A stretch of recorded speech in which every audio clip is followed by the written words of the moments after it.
শুরু করলো সূরাতুল ফাতিহা আলহামদুলিল্লাহি রাব্বিল আলামিন। একবার বললো একটা আয়াত, দ্বিতীয়বার বলবে আর রহমানির রহিম। দ্বিতীয়বার বলবে কি? জোরে বলেন, আর রহমানির রহিম। কিন্তু কাঠুরি ইমাম সাহেব দ্বিতীয়বার আর রহমানির রহিম না বলে আলহামদুলিল্লাহি রাব্বিল আলামিন বলল। বুজুর্গ সে চিন্তা করলো হয়তো আয়াতের মধ্যে ভুল হয়েছে কিনা, সন্দেহ হয়েছে কিনা, এজন্য দ্বিতীয়বার আর রহমানির রহিম না বলে আলহামদুলিল্লাহি রাব্বিল আলামিন বলল। ভাবছে যে দ্বিতীয়বার আর রহমানির রহিম বলবে, কিন্তু দ্বিতীয়বারও বলতেছে আলহামদুলিল্লাহি রাব্বিল আলামিন। এরকমের বলতে বলতে 8 বার বলছে আলহামদুলিল্লাহি রাব্বিল আলামিন। সুবহানাল্লাহ বলতেন না? আলোচনা ছিল 5টা আমল সম্পর্কে। 5টা আমলের মধ্যে সর্বপ্রথম 1 নাম্বার আমল ছিল জামাতের সাথে নামাজ পড়া। জামাতের সাথে নামাজ পড়ার কি পরিমাণ গুরুত্ব আল্লাহ রাসূল সাল্লাল্লাহু আলাইহি ওয়াসাল্লাম দিয়েছেন, যে যারা জামাতের সাথে নামাজ আদায় করে না, আল্লাহ রাসূল সাল্লাল্লাহু আলাইহি ওয়াসাল্লাম বলেছেন যে তাদের বাড়িঘর আমার মনে চায় আগুন দিয়ে জ্বালাই দিই। শুধুমাত্র তাদের বাড়িঘর এজন্যই জ্বালাই না, ওই ঘরের মধ্যে মা বোনেরা আছে, ছোট ছোট বেগুনা মাসুম বাচ্চারা আছে, এজন্য আমি ওই ঘরের মধ্যে আগুন জ্বালাই। দেখেন, একজন অন্ধ ব্যক্তি আল্লাহ রাসূল সাল্লাল্লাহু আলাইহি ওয়াসাল্লামের কাছে গেলেন, যাওয়ার পরে বলতেছেন, ইয়া রাসূলুল্লাহ, আমি তো চোখে দেখি না, আমি কিভাবে মসজিদে নামাজের জন্য যাব? আমি তো মসজিদে যাইতে পারি না। পরে আল্লাহ রাসূল সাল্লাল্লাহু আলাইহি ওয়াসাল্লাম বলেছেন, তুমি কি কানে শোনো? হ্যাঁ রাসূলুল্লাহ সাল্লাল্লাহু আলাইহি ওয়াসাল্লাম, আমি কানে শুনি। তখন বললেন, তুমি যখনই আজানের আওয়াজ শুনলা, তারপরে তোমার ঘরে বসে থাকার কোনো সুযোগ নেই, তোমার মসজিদে যাইতে হবে। ইয়া রাসূলুল্লাহ, আমি কিভাবে মসজিদে যাব? তখন আল্লাহ রাসূল সাল্লাল্লাহু আলাইহি ওয়াসাল্লাম বলেছেন, মসজিদের সাথে আর তোমার বাসার সাথে একটা সুতা টানাও, ওই সুতা ধরে ধরে তারপরে মসজিদে আসো। আমরা কি অন্ধ হয়ে গেছি? অন্ধ তো হই নাই। যাই হোক, আমরা এটা মনে রাখবো, অবশ্যই জামাতের সাথে নামাজ আদায় করার জন্য আজান হওয়ার মাত্রই সাথে সাথে আমরা যদি মসজিদের কাছে থাকি, তাহলে মসজিদে চলে আসবেন। আপনি মসজিদ থেকে অনেক দূরে আছেন, আপনি মসজিদে যাইতে পারবেন না, আপনারা একসাথে 3 জন মানুষ আছেন, আপনারা ওইখানে জামাতে দাঁড়াই না, দাঁড়াই 3 জনে জামাতের সাথে নামাজ আদায়। জুন্নুন মিসরি নামে একজন বুজুর্গ ছিলেন, সে বোঝা দেওয়ার পর থেকে কোনোদিন জামাত তরফ করেন নাই। কি করেন নাই? জামাত তরফ করেন।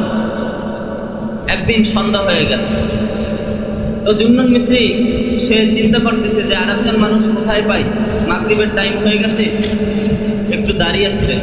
এমন তো অবস্থায় দেখতেছেন যে জঙ্গলের ভিতর থেকে একজন কাঠুরি কাঠ কেটে মাথায় নিয়ে হাইটে আসছে।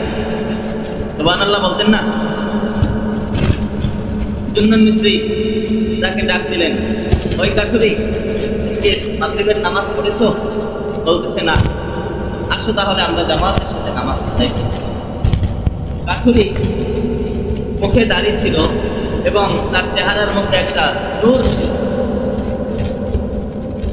জুন্নুন মিসরি নামে বুজুর্গ সে চিন্তা করলো, নূরওয়ালা ব্যক্তিকে সামনে দিয়ে ইমামতির জন্য।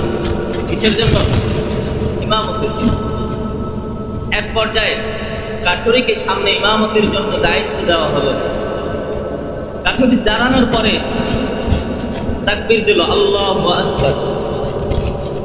তারা বলল, সুবহানাকাল্লাহুম্মা ওয়া বিহামদিকা ওয়া তাবারাকা ইসমুকা ওয়া তাআলা জাদ্দুকা ওয়া লা ইলাহা গায়রুক। এরপরে বলল, আউযু বিল্লাহি মিনাশ শাইতানির রাজীম, বিসমিল্লাহির রহমানির রহিম। এটা বলার পরে শুরু করলো সূরাতুল ফাতিহা আলহামদুলিল্লাহি রাব্বিল আলামিন। একবার বললো একটা আয়াত, দ্বিতীয়বার বলবে আর রহমানির রহিম। দ্বিতীয়বার বলবে কি? জোরে বলেন। আর রহমানির রহিম, কিন্তু কাঠুরি ইমাম সাহেব দ্বিতীয়বার আর রহমানির রহিম না বলে আলহামদুলিল্লাহি রাব্বিল আলামিন বলল।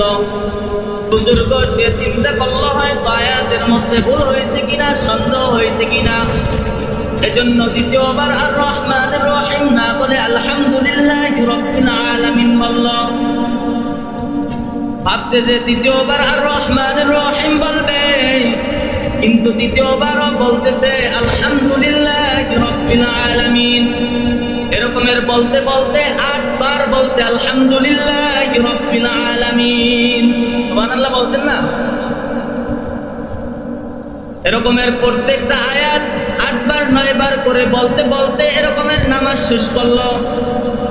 জামাত শেষ করার পরে জুন্নুন মিসরি ওই বুজুর্গ চিন্তা করলেন তাকে একটু প্রশ্ন করা দরকার,